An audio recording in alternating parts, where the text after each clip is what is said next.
Welcome back to the channel. I don't know about you, but for the most part, I find Marvel Comics events to be very disappointing as of late.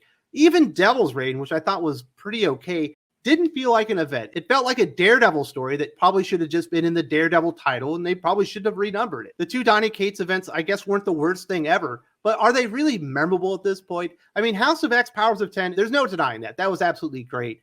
But Marvel Comics are just inundated with events, and they consistently underdeliver almost every single time, and we are in for a boatload of disappointment in 2023. And right now, there are 6 events, and we haven't even gotten into the fall schedule, which they normally do a couple events there too. I wouldn't be surprised if by the time we get through 2023, there have been 8 or 9 Marvel Comics events. All of this was laid out at New York Comic-Con at their Next Big Thing panel.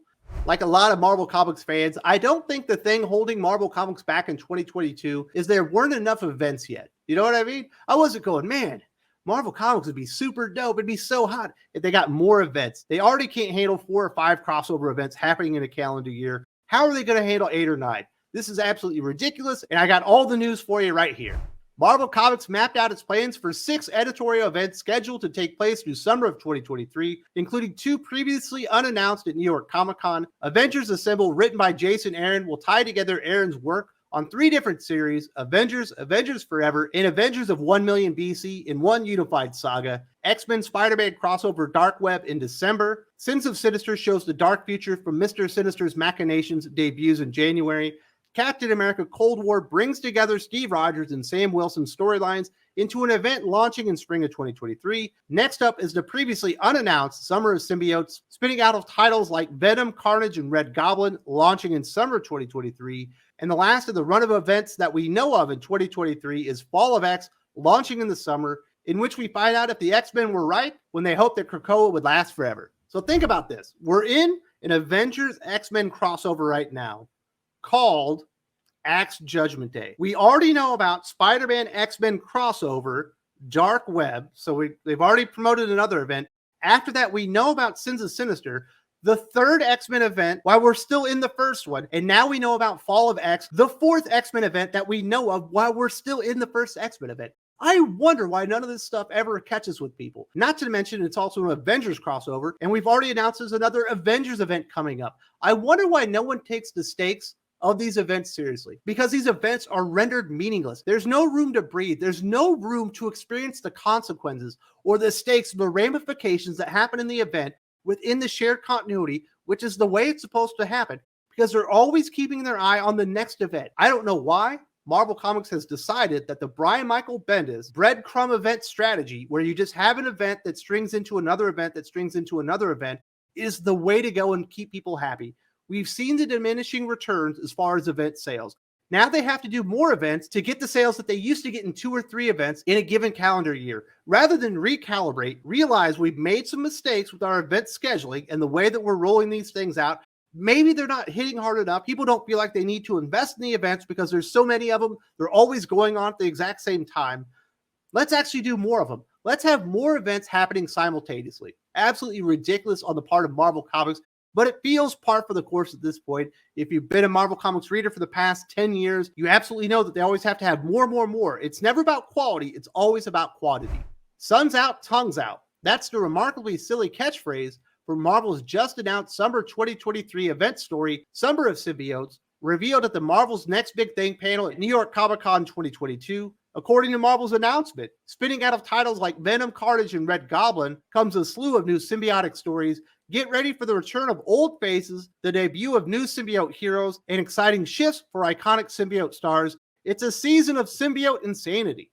This is going to mark 3 Venom events, I believe, in 3, possibly 4 years. We had Absolute Carnage, we had King in Black, and now we get Summer of Symbiotes. The big difference between this one and Absolute Carnage and King in Black is Donny Cates isn't associated with it, an actual superstar comic book writer. The 2 writers that are associated right now with Venom are Ram V and Al Ewing. I think Ram V is a good writer, but not exactly a household name at this point. Al Ewing can be a good writer, but has never really demonstrated a track record of sales in comic books other than Immortal Hulk, which was really good, but Al Ewing didn't kill the sales with Immortal Hulk number 25, one of the worst milestone comic issues I've ever read in my life. With what Ram V and Al Ewing have done during their Venom run, highlighting Eddie Brock and his son Dylan's becoming I guess Venom himself, and then Eddie, I think, is like the god of the symbiotes or whatever.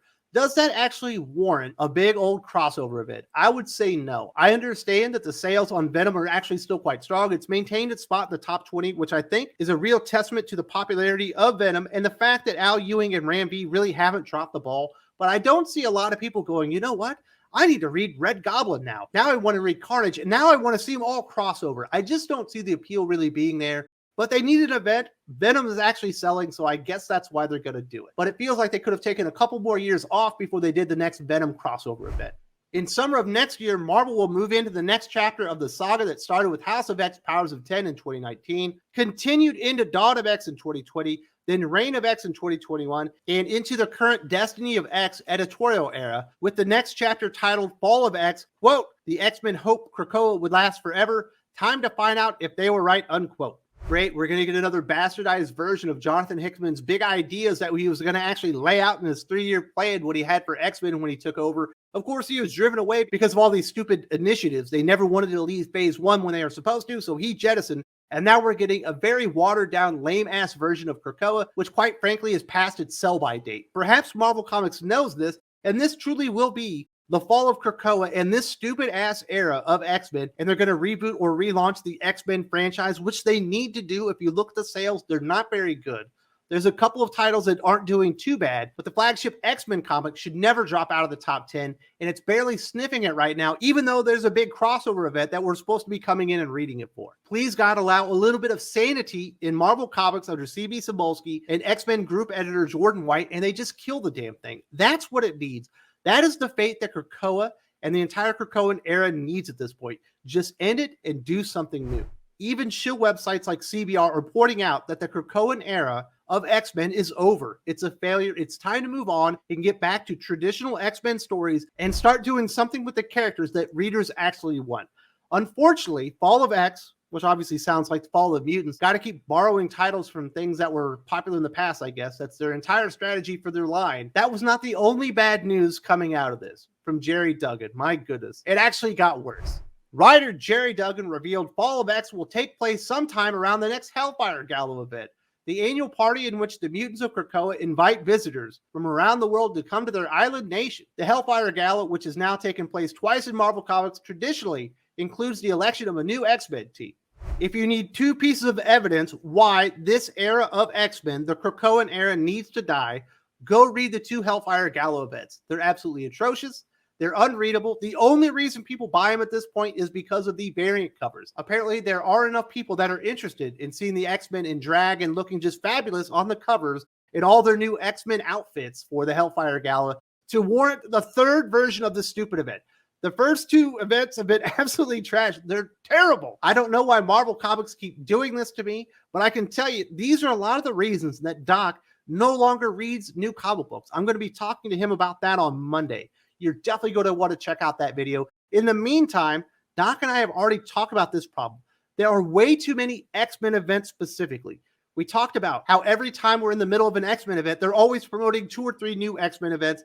It's very tiresome. If you haven't seen this one, definitely check this out. We've been talking about this for a while, and it's only getting worse from Marvel Comics. If you don't see it here, there's also a link in the video description.